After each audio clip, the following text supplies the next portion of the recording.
Good morning. I want to tell you a story that spans the last 10 years of my life. In 2004, I was a photographer in India when the tsunami hit, and it devastated Sri Lanka. At that time, one of my oldest friends was working in the Vani, which you can see here, circled in the north of Sri Lanka. That area was controlled by the rebel group, the Tamil Tigers, and it was a very sensitive area. And he called me on Boxing Day morning when the tsunami hit and said he wanted some help, some emotional support. And I flew from Delhi down to Colombo and drove up to North Sri Lanka through the government checkpoints, no man's land, and into rebel-held, controlled Tamil Tiger territory. That moment on the 28th of December 2004 changed the course of my life, in the sense that I got to experience a unique area of this world, a place that was controlled by a rebel group that had been fighting a government for about 25 years, that had just been destroyed by a natural phenomenon. And I went there just for 10 days, but I ended up staying there for 4 years. I worked firstly for a Norwegian NGO and then for the United Nations. And this is that 4 years is a big story, but what I really want to focus on is the human tragedy and the human story. To give you a brief background, the government, the Buddhist, predominantly Buddhist government of Sri Lanka had been fighting this protracted war with the Tamil Tigers since the late 1970s. And I found myself in this city called Kilinochchi. It's an incredibly rural area. And over the course of 4 years, it went back into this protracted war. And I started to see firsthand what conflict was about. It wasn't about what I saw on the news or what I'd seen in action films. It was complete tragedy of human cost. And as a photographer, as an anthropologist, as a journalist, I started to photograph and interview civilians that were caught up in this war. Like this boy here, who's the night before his house had been hit by shells, by artillery. His mother had died and he was completely shell-shocked. He had no idea what had happened and his house was destroyed. That boy really changed the way I viewed conflict.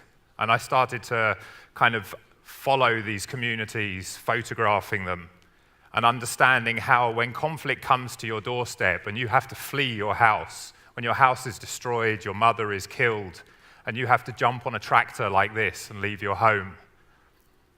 You might have some possessions that you can take, you might have some money that you can load up this tractor. But then as the conflict catches up with you more and more, you start shedding your personal belongings and you start fleeing. And a tractor with all of your belongings suddenly turns into a tractor like this, with a whole community on it fleeing. In September 2008, the United Nations evacuated North Sri Lanka, and I was in the last convoy. That day completely devastated me. I'd been in this community for 4 years. I'd got to know people. I'd seen babies being born. I'd gone to weddings. I'd gone to funerals. And suddenly, as a white UN international worker, we were evacuating and leaving our Tamil staff and friends behind in a conflict zone. This was one of the last pictures I took. And it was of people who were completely vulnerable, left under trees with just the shirts, saris, rubber flip-flops. And so, for the next 2 years, I was back in the UK, and I went through some serious kind of mental health issues of a sense of guilt, of a sense of abandonment of people. And every day I was getting emails and messages on Facebook about one of my friends had died, one of my friends had fled. And then suddenly in 2011, survivors of the conflict started to pop up on Facebook, contacting me and saying, I survived, I'm now in London, I'm in Zurich, I'm in Australia, I'm in Cape Town, all over the world. And I realized, conflict, it's not about the bombs and the guns. It continues for a long time afterwards. And these people have been spread all over the world. And so I started to collect their stories. I went and visited them. And I thought, I want to tell their story. People weren't listening to their story. They didn't realize what they had been through on the human level. The media was full of statistics. But these stories had human elements behind them. And so I wanted to tell this story. I had all of these photographs, all of these interviews. So I teamed up with this fantastic illustrator, Lindsay Pollock.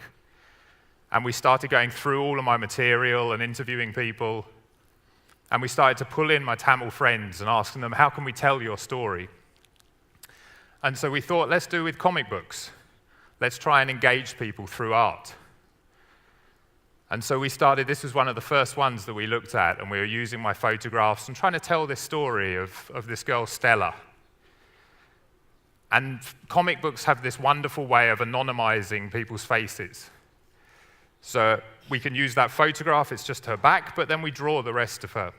And this was a turning point in my work, where Lindsay sent me this illustration from one of my photographs, and it was that kind of eureka moment that I thought, wow, we can do this. We can make a comic out of this story, a graphic novel. And so we started using the multimedia of illustrating on photographs to tell that this was a real story. And I wanted to get deeper into that. I realized that there was a responsibility on me to tell these stories in a very ethical and responsible way. So I started it as a PhD in the University of Sussex. And my methodology was kind of working with Lindsay, working out a concept, a chapter of how we were going to tell a story, and then using my position, which is incredibly privileged as a white British male. I have access to these places. People listen to me. They weren't listening to my Tamil friends. So I would go to funding organizations, to media organizations. They would give us money to work and tell these stories. And now we have an organization called PositiveNegatives, which goes around the world telling these stories and working with communities to tell their stories. So that's me there sitting under a tree and interviewing a woman about her story. And while I'm there on the ground, I photograph so that the artist can draw from the pictures. And then while I'm there, I write the script of the story from the interviews, and I read the respondent their story, and they get to edit it, and they get a sense of telling their story through our organization. And this is us working in Zaatari refugee camp with Syrian refugees in Jordan, and going through that methodology with them and including them so that they get a real sense to tell their story. And then I come back either to Istanbul or to London, wherever, and we try and work with artists from the regions that we're working with so that the artists get a sense of putting their culture and their nuance into the art. And then the comics go out into the newspapers, mobile phones, computers, and then I come to places like TED and I tell you the story, and then I start again and go to the airport and go somewhere else. And this is the kind of art on the left here that we send back to the respondents. We sit with them and we show them the pencil sketches of what we've drawn. And they get a sense to say, the trees should be a bit bigger or the house should be a bit smaller or whatever, and it's their image, it's their story. And so we can start to really get into the nuances of conflict and the nuances of storytelling. And on the left here, we've covered things like post-traumatic stress disorder, which is an incredibly difficult and complex issue to get across in storytelling. But through comics, we can see that this guy, Anthony, is falling asleep in his bedsit in London as an asylum seeker, and he's reliving the traumas of his life in his dreams. We can see also in the aeroplane at the top how it's again those subtleties. This guy flew from India to London on a false passport. And what was that like for him? For us, we get on an aeroplane and we move around the world. For him, this journey has cost him $20,000. It might take him 3 months to make this journey from India to the UK. It might take him longer. He won't see his family again, maybe ever, maybe for 3-4 years if he's lucky. And he's traveling there, And it's all the subtleties on the aeroplane, like the first time he used knife and fork to eat was on an aeroplane. When he went to the toilet and he pushes the flush button, and it scared him. He's never seen this. It's a completely alien environment for him.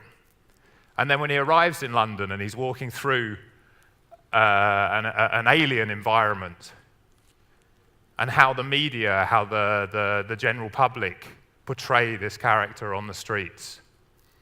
And then isolation that he feels here on the right, that he's away from his family, that he's away from his loved ones, he's in this alien environment, and he's cooking by himself, he's eating by himself, he's going through all of these issues by himself with all of that trauma.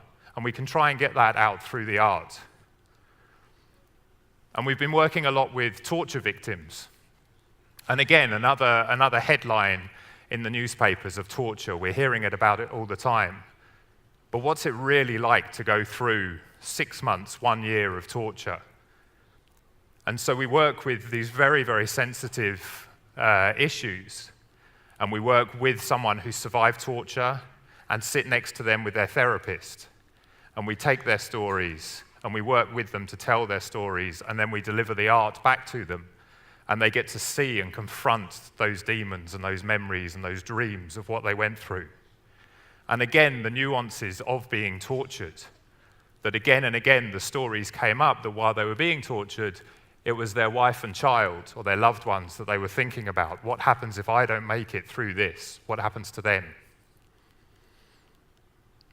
Sexual violence as well is something that we're trying to tackle as well.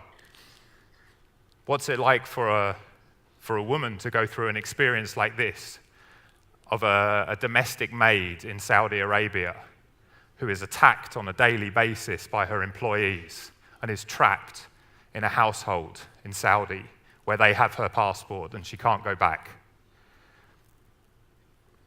And these are very, very difficult and sensitive topics to tell, but when you anonymize them, when you take them through an artistic process, that this woman, Almaz, can tell her story.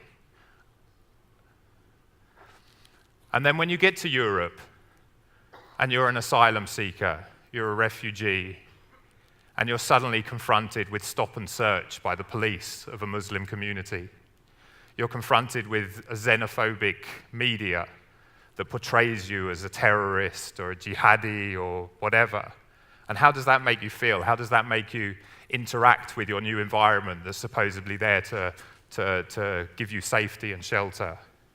And that sense of identity that we can see in the strip here. Mental health issues as well is something we try and tackle, that, you know, when you've been through a conflict, when you've had to migrate, and you're coming with all of this stress, but you might come from a culture where it doesn't understand mental health issues at all. There is no thing of therapy, of counseling. And so you're living in this new environment, carrying that baggage of weight. And so we work with these communities and tell their stories. And then we have really humorous things as well, where this white family in Finland was living next to a Somali family. And both families were really scared of each other.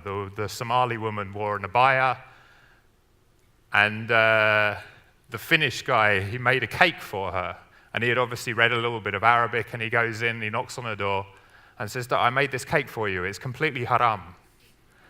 And she laughs, and she found that really funny. And suddenly that broke the barrier that this woman in an abaya has a sense of humor. She's not this scary person.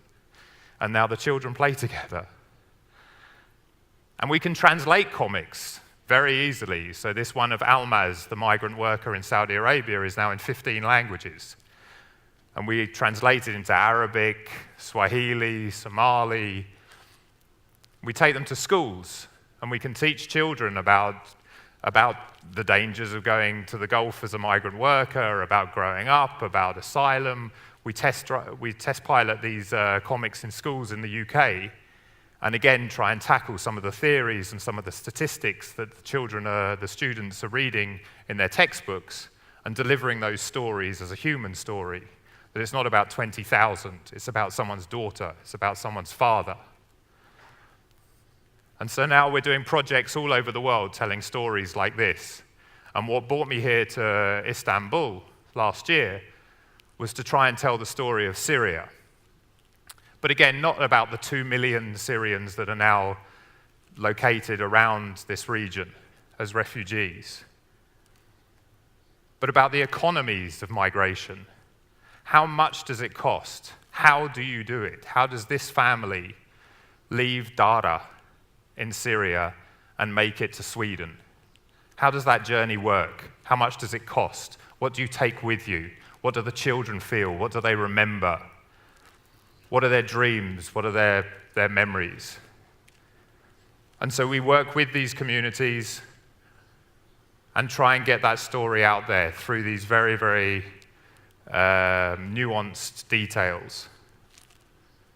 And now I'm working with a wonderful Syrian artists, and they're telling these stories and helping me draw them and work with the communities. And this is a Syrian elder who was reading one of our Somali comics and found it absolutely hilarious that in our Somali comic, the Somali family, the father was saying the stars in Somalia are the most beautiful in the world. And he found that hilarious because obviously the stars in Syria are the most beautiful in the world. And so he got the comic, he went into the details. And now our Syrian artists are drawing these with the photography and telling these stories. And what I wanted to tell you today, what I wanted to kind of leave you with was, every time I come back here to Istanbul, there are more and more Syrian people I see on the streets, and think about where these people come from. They're not statistics. These people are people's daughters and sons and mothers and fathers. And listen to their stories and try and help tell them to a wider world. Thank you.